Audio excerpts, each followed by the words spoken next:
Something is happening. You can feel it. Everywhere you look, a new league is being born. Basketball, volleyball, track. Women's sports are multiplying like they're done waiting for permission. For years, people said there wasn't enough interest, not enough talent, not enough fans.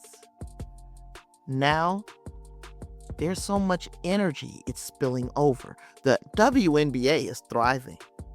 Unrivaled is rewriting the rule, and volleyball is finally getting its spotlight with MLV and Athletes Unlimited.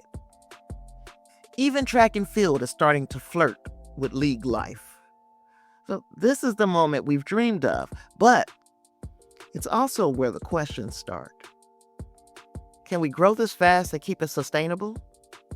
Can we protect the players from burnout, from overexposure, from being stretched too thin? Can the industry finally match the energy the fans have been given for years? That's what I'm thinking about today, y'all. How growth and balance have to coexist. Because yes, we're witnessing a boom, but to make it last, we've got to build the foundation while the fireworks are still going off. Welcome to Miss Main Event, where women's sports aren't a side story, they're the story. I'm Tasha Pierce. What we're watching in women's sports right now is something we have never seen before. It feels like every time we blink, a new league is forming. In basketball alone, we have the WNBA, we've got Unrivaled, we've got Athletes Unlimited, Upshot, Exalt, and on top of that, we have the Project B trying to plant a flag in the basketball space. And in track and field, we saw Grand Slam track, Athlos, and now even USA Track and Field saying they want to move toward a league model. And volleyball is going through its own growth spurt with MLV, Major League Volleyball, and Athletes Unlimited. And they've got a fan base that's ready for more. On one hand, this is everything many of us have waited for. More access, more opportunity, more visibility, more athletes getting paid. But if I'm honest, and I try to be honest, a tiny part of me wants to feel cautious. Not negative, just hyper aware. Growth can be beautiful, but it can also come with dangers when the boom hits all at once. So here are the things I find myself wondering about. Number one, are we heading towards oversaturation? So I love a thriving sports ecosystem. I love the idea of women not having to fight over a handful of roster spots or a couple of dollars, or they might have to go overseas just to pay bills. I love the idea of them not having to deal with that.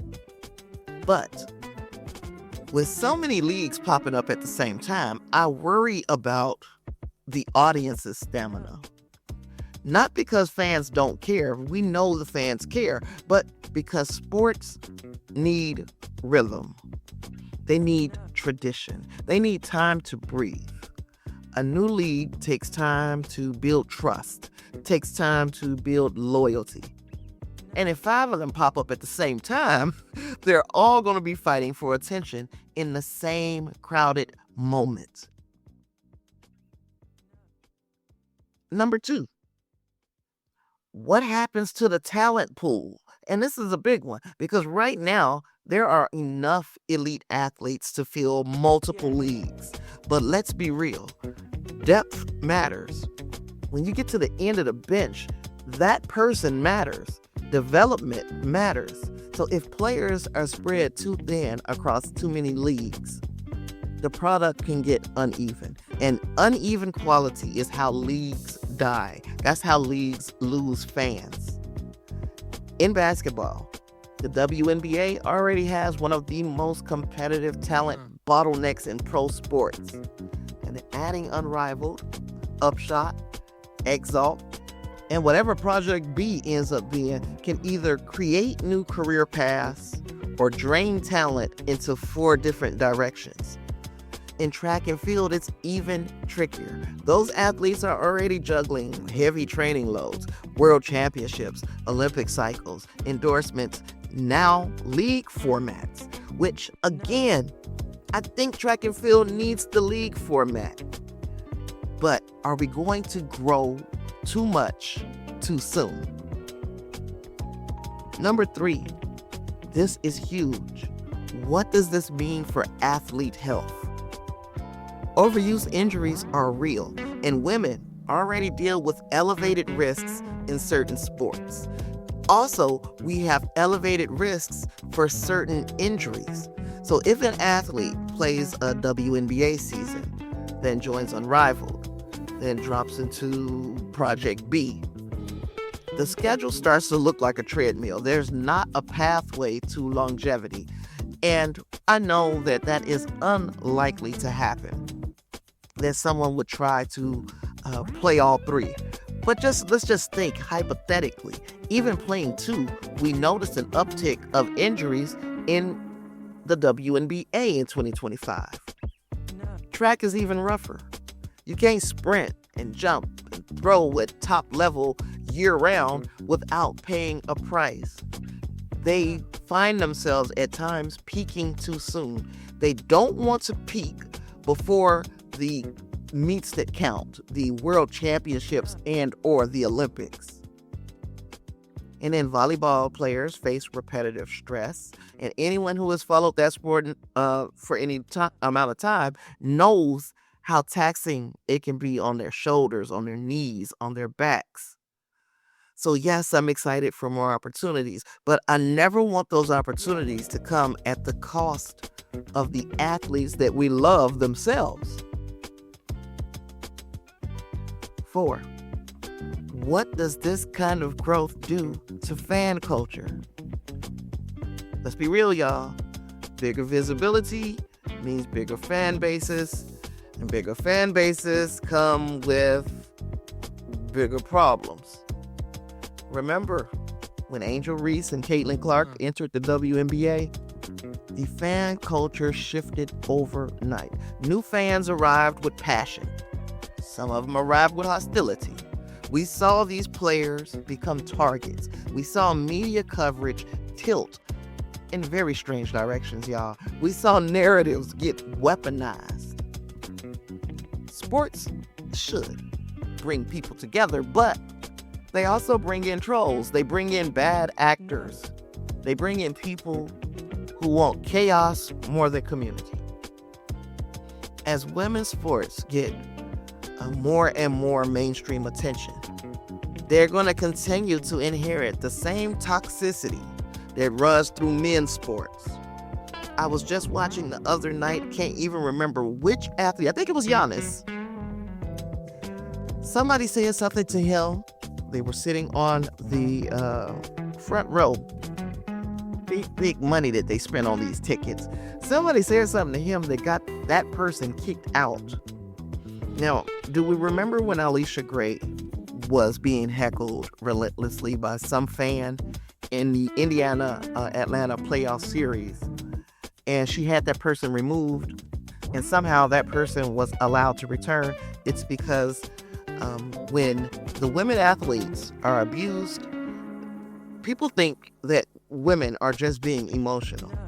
But they understood when Giannis felt like he had been attacked enough to have this person removed. And you ain't see that person come back. But anywho, women's sports are going to inherit that same toxicity that the men get. Now, that's not a reason for us to slow down, but it is a reason to prepare. And let me tell you, the WNBA was woefully unprepared for what came into the league with Angel Reese and Caitlin Clark. They themselves, the WNBA, leaned heavily into the Caitlin Clark narrative. And look, I understand Caitlin Clark is a generational talent. There were generational talents before Caitlin Clark. And the WNBA did not do enough to market those people. So now they decide we're going all in on Caitlin Clark. And that brought the worst out of these fan bases. Not just Caitlin's fan base. Now, Caitlin's fan base, some of these people who call themselves her fans, they were very abusive, and they did often resort to misogyny, homophobia, and racism. They often did do that. But some of y'all Angel Reese fans are delusional as well. You know, I have seen stuff from both sides that is the ugliest that I have seen from basketball fans. So while we are all pointing fingers, please point at yourselves, some of you. Because a lot of people are finding themselves being turned off by the behaviors of some of these fan bases. Rant over. Let's get to question number 5. Question number 5, what is the real question? The real question is not whether we should grow. Growth is good. Growth was long overdue. The question is how we grow. We need these leagues to coordinate with one another. Or if they're not going to coordinate with one another, are they going to sprint to market first? Are they building sustainable models, or are they banking on hype? Are the athletes being asked to carry too much? Are fans being pulled in too many directions? Are we creating a system that will last, or a moment that will pass? These are the questions I need answers to. And y'all, I brought this whole thing up, but I ain't got all the answers. So here is where I land. I am thrilled. I am hopeful. I am rooting for every league that gives women more opportunities to shine. But I also believe we need to be honest about the risks. Momentum can lift the sport, or it can overwhelm it. We are building something powerful in women's sports, something that should have existed decades ago. I wish it would have happened in my prime, where I would have been able to take advantage of this boom. But we need to do this with intention, because if we do this with intention, these leagues can coexist the way the WNBA and Unrivaled are starting to. One is the long season, one is the shorter creative season, one is the structure, one is the innovation. Basketball has figured out both can succeed. Volleyball could follow that path. Track might too. The boom is beautiful. Now we have to make sure it becomes a foundation instead of just a trend. Women's sports deserve to grow. Lord knows they do. And they deserve to grow in a way that protects the players, respects the fans, and builds a future that is bigger than any one league. The shift is happening, y'all.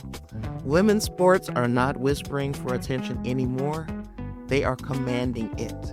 And with every new league, every broadcast deal, every sold out crowd, that shift gets a little louder. But if there's one thing I hope we all take from this conversation, it's that growth isn't just about what's new. It's about what lasts. It's about giving athletes the space to thrive, not just the spotlight. It's about making sure the foundation catches up to the fireworks.